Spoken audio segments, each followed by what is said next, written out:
नमस्कार, आप देख रहे हैं कैपिटल टीवी का खास शो वाटर वॉर। मैं हूं परवीन शेख। बिहार की राजनीति में जब महागठबंधन ने महीनों तक माथापच्ची के बाद आखिरकार तेजस्वी यादव को सीएम फेस घोषित किया, तो यह ऐलान जितना देर से हुआ उतना ही ज्यादा सवाल भी छोड़ गया।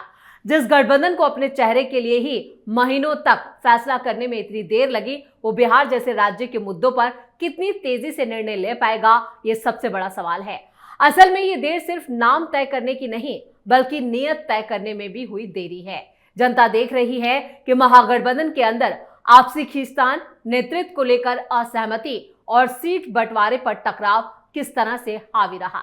तेजस्वी का नाम आगे लाकर कांग्रेस ने अपनी रणनीतिक मजबूरी तो दिखा दी, लेकिन इससे यह भी साफ हो गया कि महागठबंधन पार्टियों का जोड़ नहीं, स्वार्थों का गठबंधन है। और इस पर चर्चा के लिए स्टूडियो मौजूद है कैपिटल टीवी के executive editor Rajeev Singh. Sir, आपका बहुत बहुत स्वागत है। धन्यवाद। गठबंधन ने अपना सीएम फेस तो घोषित कर दिया है, तेजस्वी यादव को अनाउंस कर दिया। बहुत खुश भी नजर आ रहे थे वो प्रेस कॉन्फ्रेंस में, लेकिन क्या इससे गठबंधन के बीच जो मुश्किलें हैं, जो चुनौतियां हैं, वो सब खत्म हो गया है? देखिए, मुश्किलें अब यहाँ से स्टार्ट हो रही हैं। तय मानिए कि तेजस्वी यादव ने राहुल गांधी को दूध की मक्खी की तरह आज से निकाल कर फेंक दिया। अब सबसे बेहतर ये होगा कि राहुल गांधी अपनी पार्टी का विलय यानी कांग्रेस का विलय राजद में कर दें तो ज़्यादा बेहतर होगा। पूरे प्रेस कॉन्फ्रेंस के दौरान आपने शायद नोटिस नहीं किया, या फिर शायद आपने अशोक गहलोत को आपने बताया कि खुश नजर आए, लेकिन तेजस्वी यादव का चेहरा पूरे प्रेस कॉन्फ्रेंस के दौरान लटका हुआ था।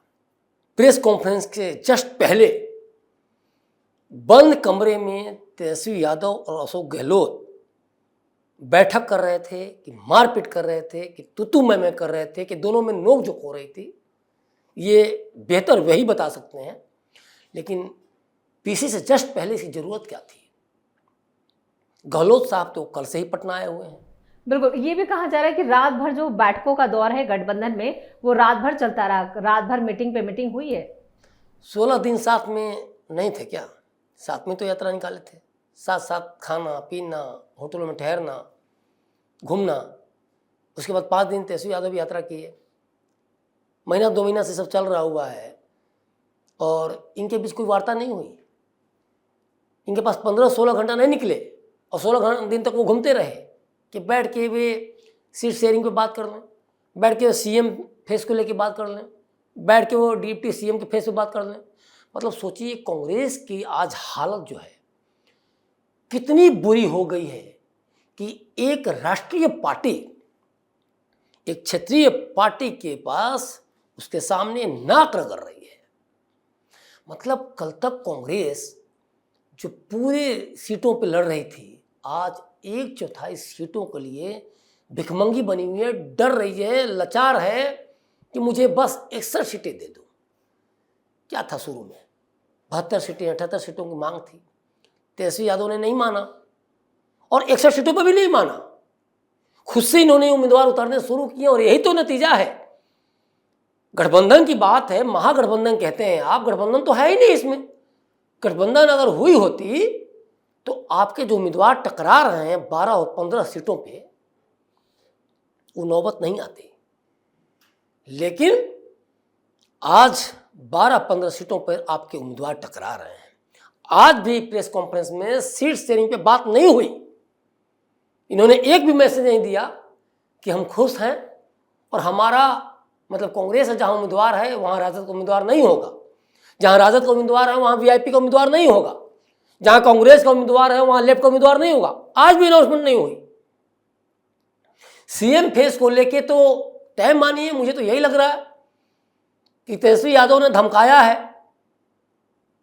कि अगर नहीं करोगे तो जो समय बचा है 10-12 दिन का जो प्रचार वाला, उसमें हम तुम्हारे एकदम मिट्टी पलीत करके मानेंगे, क्योंकि हमसे टकराओगे तुम्हारा कोई अंजाम नहीं होगा। और ये कांग्रेस ने तो अपना जो बिहार में जो इन्होंने जो काम किया है, जिस तरह से इन्होंने संगठन को बनाया है, एकदम मटिया मेट कर दिया है। कार्यकर्ताओं में न कोई जोश है, न कोई जुनून है।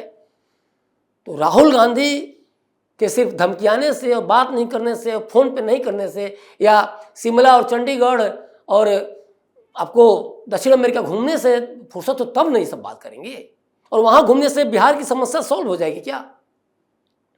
आज तेजस्वी यादव ने क्या बना दिया आपको कि आपसे बेहतर कोई नहीं जा सकता है।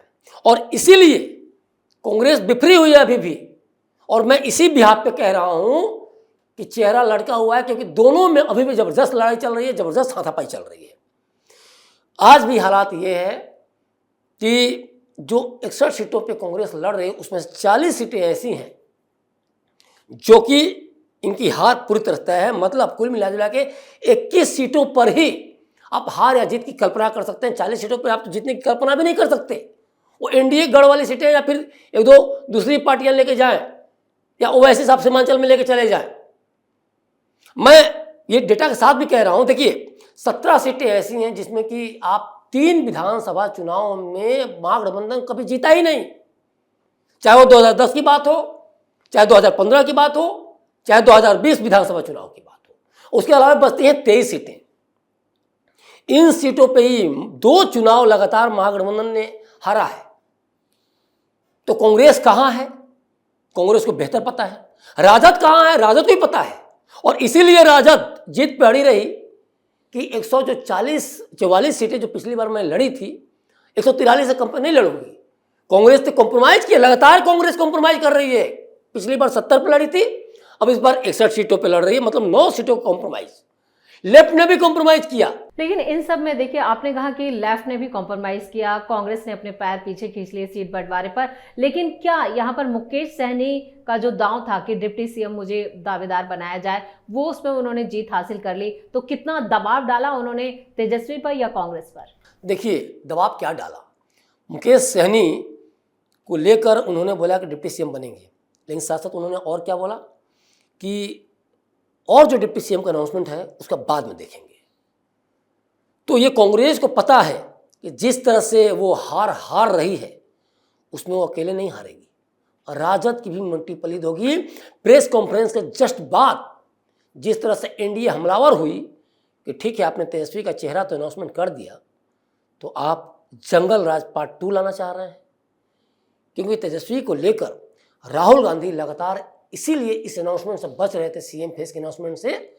जैसे ही अनाउंसमेंट करेंगे कि वो भी कहीं ना कहीं अपने सर्वे से या लोगों के माध्यम से, कार्यकर्ताओं के माध्यम से, नेताओं के माध्यम से इन चीज़ों को तो वाकिफ होंगे ही कि आखिर तेजस्वी को लेके बिहार में क्या चल रहा है, क्या लोग सोच रहे हैं सीएम फेस के। राजीव सर, शायद यही वजह रही कि कांग्रेस, जो बिहार कांग्रेस के नेता हैं, उन्हें दरकिनार कर दिया गया और अशोक गहलोत को पटना भेजा गया। इसी वजह से, क्योंकि कांग्रेस की जो बिहार इकाई है वो चाहती ही नहीं थी तेजस्वी को सीएम फेस घोषित किया जाए। लेकिन मैं वही कह रहा हूं कि जैसे ही प्रेस कॉन्फ्रेंस खत्म हुआ उसके बाद तुरंत एनडीए जंगल राज का पूरा सोशल मीडिया पे देखिए, उनके अपराध का, गौतम शिल्पी हत्याकांड का, चारा घोटाला का, चारा चोर का, तेजस्वी यादव के वो अनपढ़ का, गंवार का और नवी फेल का, न जाने कितने सब कुछ स्टार्ट हो गए। पूरी इनकी बखिया उधेड़ के एनडीए ने काउंटर करना स्टार्ट कर दिया।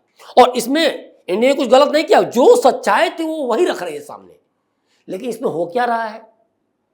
इसमें हो रहा है महागठबंधन की मिट्टी पलीत। तेजस्वी के साथ साथ कांग्रेस भी इसमें कहीं दोषी है और उसका भी नाम खराब हो रहा है। जिस तरह से तेजस्वी यादव लगातार अनाउंसमेंट कर रहे हैं बड़ी बड़ी योजनाओं को लेके, जीविका दीदियों को अब ये अस्थायी नौकरी देंगे, सरकारी कर्मचारी बनाएंगे, हर परिवार को नौकरी देंगे, माई बहन योजना के तहत महीने का 2,500 देंगे, 5 साल में 1.5 लाख देंगे। कहां से पैसे लाएंगे, कैसे ये सब करेंगे, ये भी तो बता देते। अगर एनडीए सरकार, चाहे वो मोदी की बात करें चाहे नीतीश की बात करें, अगर जीविका दीदियों को पैसे देने की बात करें तो पैसे दे रही हैं। 125 करोड़ पैसे दिए जा चुके हैं, 100 करोड़ 21 लाख दिए जा चुके हैं। और यह भी कहा जा रहा है कि बिजनेस अच्छा करो, 50-50 हजार की और किस्त देंगे, 2 लाख तक देंगे तुम्हें। राहुल गांधी हो, तेजस्वी यादव को लगता है 10,000 में कुछ नहीं होता। आपने तो अकंठ लूटे हैं, आप लोगों ने घोटालों के सरताज रहे हैं, तो आपको 10,000 मैटर नहीं करता। लेकिन आप खुद बताइए, एक ठेलिया पर तोरी, घिया, परवल, भिंडी 5-10 केजी लेके क्या 10,000 में नहीं आएंगे क्या? और जब वो शाम को बेच के जाएंगे तो दुगनी कमाई नहीं होगी क्या? सब्जी को सबसे बड़ा बिजनेस कहा जाता है, अच्छा बिजनेस कहा जाता है, और कहा जाता है कि 2,000 लाओगे शाम को 4,000 लेके जाओगे। तो क्यों कहा जाता है? लेकिन तेजस्वी यादव को ये पल्ले नहीं पड़ रहे हैं। तेजस्वी यादव 20 साल की जो सरकार है, जो कि खुद बिहार की जनता ने चुनी, आप उसी को काउंटर करने में लगे हुए हैं। तो आप सरकार को काउंटर नहीं कर रहे हैं, आप उन महिला वोटरों को काउंटर कर रहे हैं, आप उनके वोट देने को काउंटर कर रहे हैं कि इन्होंने गलत वोट दिया, आप उन पे सवाल खड़ा कर रहे हैं। आपके पास ये होना चाहिए था कि आप विजन रखते कि आप सरकार में आएंगे, आपको सीएम अनाउंसमेंट कर दिया गया तो आप ये करेंगे, आप इस तरह से करेंगे। मतलब आप लगातार पूरे प्रेस कॉन्फ्रेंस के दौरान आप निगेटिविटी को हवा देते रहे, निगेटिव पॉलिटिक्स करते रहे। अशोक गहलोत को आए बिहार में और देश की बात करें, देश कहां से कहां जा रहा है, इधर से उधर जा रहा है, चिंता है। बिहार में है आप, बिहार की बात तो करते। बिहारियों को नब्ज को समझने वाला एक बिहारी हो सकता है, राजस्थान का मुख्यमंत्री वो भी हारा हुआ मुख्यमंत्री नहीं हो सकता है। तेजस्वी यादव को सीएम फेस घोषित कर दिया, क्या अब गठबंधन और एनडीए के बीच जो टक्कर होगी, जो अब तक गायब थी बिहार चुनावों में, वो देखने को मिलेगी? देखिए, आज अमित शाह बिहार में हैं, जेपी नड्डा साहब बिहार में हैं, लगातार दौरे जनसभा हो रहे हैं और कल प्रधानमंत्री मोदी बिहार में आएंगे। तो आप समझ सकती हैं, जब एक तरफ तेजस्वी यादव को आप खुद रख लीजिए, एक तरफ नीतीश कुमार को रख लीजिए, एक तरफ राहुल गांधी को रख लीजिए, एक तरफ मोदी अमित शाह को रख लीजिए, फिर आप देखिए कि बिहार की जनता क्या कहती है, किसे चुनने की बात करती है। और जब आपको एक भी मामला ऐसा नहीं सुनाई दिया कि एनडीए में सीट शेयरिंग को लेकर कहीं भी कोई ये महागठबंधन वाली फ्रेंडली फाइट हो रही है, कहीं भी कोई विवाद नहीं हुआ, सबके मतलब सोचिए, खुद अमित शाह ने फॉर्मर विधायक हैं या जो चुनाव लड़ने के लिए उत्सुक हैं, उनको टिकट नहीं दिया गया है, जो भी 21 विधायकों का टिकट यहाँ भी कटा है, लेकिन खुद पर्सनली फोन कर करके अमित शाह ने सबसे बात की। लेकिन महागठबंधन की तरफ से सीएम को, जो सीएम फेस को लेकर एनडीए की तरफ से नीतीश के नाम पर पूरी तरह से जो अनाउंसमेंट नहीं हुई है, जॉइंट प्रेस कॉन्फ्रेंस नहीं हुई है एनडीए की, उसको लेकर महागठबंधन एक मुद्दा बना रहा है, तो इसका इम्पैक्ट पड़ेगा क्या इन चुनावों में? देखिए, प्रेस कॉन्फ्रेंस जरूरत किसे थी? महागठबंधन को, क्योंकि सीएम फेस को लेकर कोई अनाउंसमेंट थी ही नहीं। लगातार लोग काउंटर कर रहे थे, लगातार राहुल गांधी इनकार कर रहे थे और लगातार खुद तेजस्वी को अनाउंसमेंट करना पड़ रहा था। लेकिन क्या कभी भी ऐसी नौबत एनडीए में आई क्या? जब सब कुछ डिक्लेयर है कि नीतीश ही सीएम फेस है, उन्हीं के चेहरे पर चुनाव लड़ा जा रहा, तो प्रेस कॉन्फ्रेंस जरूरत क्यों? जब जहां खंडन होता है, जहां क्रॉस कर दिया जाता है नहीं तुम सीएम नहीं हो, जब पूछा जा रहा है कि महागठबंधन के सीएम फेस कौन है, राहुल गांधी से। आज के प्रेस कॉन्फ्रेंस में तेजस्वी यादव ने फिर ये कहा कि नीतीश के साथ अन्याय हो रहा है, उन्हें सीएम फेस, मतलब चुनावों के बाद अगर एनडीए जीतती है तो सीएम नीतीश कुमार नहीं होंगे। इसमें कितना दम? ये देखिए, यही तो समझने वाली बात है बिहारियों को।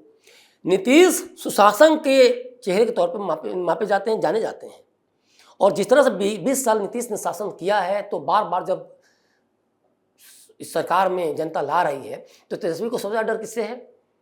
मोदी से नहीं है, मोदी सेंटर में है, मोदी घटक के तौर पे आ रहे हैं और मजबूती दे रहे हैं नीतीश को। लेकिन सीएम फेस तो नीतीश है, तो नीतीश को जैसे वो काउंटर करेंगे तभी वो बढ़ पा सकते हैं, क्योंकि मोदी ने नहीं कहा है कि हमारा सम्राट चौधरी सीएम बनेगा चाहे विजय सिन्हा सीएम बनेगा। मोदी हो या अमित शाह हो, सबने एकमत होकर नीतीश को ही माना है, तो जैसे ये काउंटर करेंगे तो सीएम फेस को ये हटा देंगे। यही करना चाह रहे हैं ये बिहार में कि किसी तरह सीएम फेस को साइड करिए नीतीश को, और इसके बाद ये सवाल उठे कि सीएम फेस तो कोई है ही नहीं। लेकिन ये भूल जा रहे हैं कि ऐसा आपके यहाँ हो सकता है और आपके यहाँ हुआ, क्योंकि सुबह सुबह पवन खेड़ा से जब सवाल किया गया एयरपोर्ट पर कि महागठबंधन का सीएम फेस कौन, तो उनकी हिम्मत नहीं थी कि चूं चां कर सके, बोल सके, क्योंकि वो तो लड़ाई होटल में बाकी थी ना अशोक गहलोत की तेजस्वी के साथ। जब कांग्रेस प्रदेश अध्यक्ष से बस प्रेस कॉन्फ्रेंस 10 मिनट पहले सवाल किया गया, मतलब प्रेस कॉन्फ्रेंस के बाद ही कही एक तरह से, क्योंकि वो टाइम 11:30 का था, नहीं हो पाया, आपस में लोग लड़ रहे थे, तो इनसे सवाल कर दिया गया कि भाई सीएम फेस कौन है महागठबंधन का। इनकी बोलती बंद हो गई, पीसी में पता चलेगा। खेड़ा साहब दीपावली की बधाई और हालचाल पूछने लगे पत्रकारों से, राहुल गांधी ने कभी स्वीकार नहीं किया, तो प्रेस कॉन्फ्रेंस तो करना बनता था। और मेरा जो अपना मानना है कि यही तेजस्वी यादव ने होटल में धमकाया है अशोक गहलोत को, तभी शायद ये आके प्रेस कॉन्फ्रेंस करना पड़ा कि चलो भाई कर देते हैं, और शायद ये राहुल गांधी से बात किए होंगे, और इसके बाद राहुल गांधी बोला कोई बात नहीं, अभी अनाउंसमेंट कर दो, देखेंगे बात की बात में। और ये तय मानिए आने वाले समय में तेजस्वी सीएम फेस होकर भी सीएम फेस नहीं होंगे, क्योंकि ये जो प्रेशर पॉलिटिक्स जो इन्होंने दिखाया तेजस्वी यादव ने, तो कहीं ना कहीं कांग्रेस के लिए ये अपने आप में एक तरह जख्म की तरह है, और इस जख्म का हिसाब कांग्रेस जरूर लेगी, बदला जरूर लेगी। और ये लेगी कैसे? अगर जीत मिलती है तो भयंकर मारपीट होगी, भयंकर तनातनी होगी, और कांग्रेस अपना सीएम फेस यहां उतारेगी, चाहे जिसको उतारे, तेजस्वी को साइड करेगी, चाहे जैसे भले सरकार न रहे। क्योंकि जब आपको लड़ना था तो आप साथ नहीं लड़ पाए, सीट शेयरिंग नहीं हो पाई, आपस में 12-12, 15-15 लोग लड़ रहे हैं, वीआईपी और कांग्रेस और राजद। तो आप ये मांग के चलते हैं कि जबरदस्ती करके आप सीएम फेस बनो, आप मुझसे निकलवा लेंगे तो ठीक है, निकलवा लीजिए, लेकिन चुनाव में अगर कहीं से भी जीत मिलती है, मतलब कल्पना ही मान लीजिए, एनडीए की तो बढ़त है तय मानिए, जनता भी सब कुछ देख चुकी है और डेवलपमेंट भी देख चुकी है, तो एनडीए ही सरकार आ रही है, लेकिन एक इनके अनुसार, इनके फेवर में कल्पना को लेके चलते हैं, कल्पना भी कर लीजिए, तो तय मानिए सीएम जब भी होगा कांग्रेस का होगा, तेजस्वी को किसी कीमत पर सीएम लोग नहीं बनने देंगे। चलिए, इस तमाम जानकारी के लिए और सटीक विश्लेषण के लिए आपका बहुत बहुत धन्यवाद। धन्यवाद। महागठबंधन भले ही तेजस्वी यादव को युवा चेहरा बताकर उम्मीद बेचने की कोशिश कर रही हो, लेकिन जनता अब सिर्फ चेहरे नहीं, चरित्र भी देख रही है। बिहार ने पहले भी वादों की लंबी लिस्ट सुनी और देखी है। रोजगार, शिक्षा, स्वास्थ्य, कानून व्यवस्था पर हर बार नतीजा वही निकला, नेताओं के वादे हवा हो गए। दूसरी तरफ एनडीए ने चुनाव प्रचार स्टार्ट कर दिया है, खुद पीएम मोदी और अमित शाह ने कमान संभाली है। ऐसे में एनडीए की स्थिरता, प्रधानमंत्री मोदी और मुख्यमंत्री नीतीश कुमार की विकास वाली नीतियों के सामने ये गठबंधन अभी भी असमंजस यानी सस्पेंस बरकरार है, क्योंकि जब भी काम की बात होती है, महागठबंधन के पास दिखाने के लिए कुछ नहीं होता और उसकी झोली हमेशा खाली होती है। इस खास शो में इतना ही। वीडियो कैसा लगा कमेंट करके अपनी राय जरूर दें। वीडियो को लाइक करें, शेयर करें और कैपिटल टीवी को सब्सक्राइब जरूर करें। धन्यवाद।